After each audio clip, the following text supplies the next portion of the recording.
1963년 서울시 지도가 하루아침에 2배로 커집니다. 새로 편입된 한강 남쪽에 이 동네는 온통 논밭과 배밭이었습니다. 당시 이 일대 땅값은 평당 몇백 원 수준, 60년 뒤 같은 땅은 평당 1억을 훌쩍 넘습니다. 수십만 배, 인류 역사상 가장 극적인 땅값 상승 중 하나입니다. 그런데 이 폭등은 우연이 아니었습니다. 강남은 자연스럽게 자라난 도시가 아니라 아주 구체적인 이유로 설계된 도시입니다. 오늘은 그 설계도를 펼쳐봅니다. 먼저 이름부터 이상합니다. 지금의 강남 일대는 원래 영동이라 불렸습니다. 영등포의 동쪽이라는 뜻입니다. 서울의 중심은 당연히 강북이었고 강남은 서울에서 배를 타고 건너가야 하는 경기도 광주군의 농촌이었습니다. 1963년 1월 1일 서울시 대확장으로 이 농촌이 서울에 편입됩니다. 하지만 편입 후에도 한동안 달라진 건 없었습니다. 다리가 없었으니까요. 땅은 서울인데 삶은 시골이었던 곳. 그런데 1960년대 후반 이 뽕밭의 운명을 바꾸는 3가지 사건이 연달아 터집니다. 첫째, 사람이 터져 나갔습니다.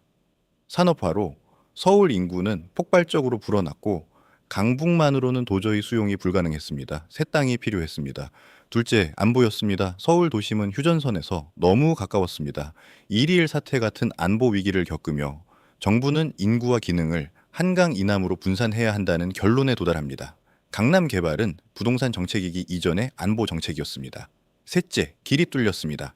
1969년 제3한강교, 지금의 한남대교가 완공되고 곧이어 경부고속도로가 개통됩니다.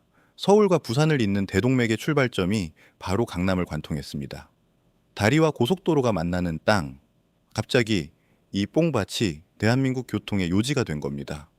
개발 소문은 돈보다 빨리 퍼집니다. 지금의 양재역 일대, 말죽거리에 복덕방이 우후죽순 들어서고 전국에 돈이 몰려듭니다. 몇 달 만에 땅값이 몇 배씩 뛰는 일이 실제로 벌어졌습니다. 한국 부동산 투기의 원형, 말죽거리 신화입니다.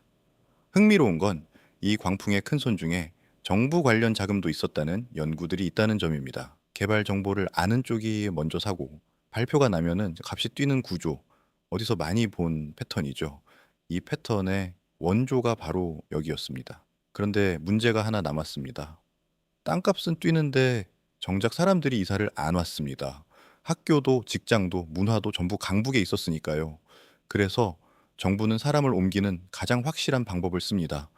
명문 학교를 옮긴 겁니다. 경기고를 시작으로 강북의 명문고들이 줄줄이 강남으로 이전합니다. 자녀 교육 앞에서 한국 부모들은 움직입니다. 그래서 훗날 파락군이라 불리게 될 지역의 탄생입니다. 동시에 강북에는 개발 억제 조치가 내려지고 강남에는 압구정 현대아파트를 비롯한 대규모 아파트 단지가 올라갑니다. 학군, 아파트, 교통.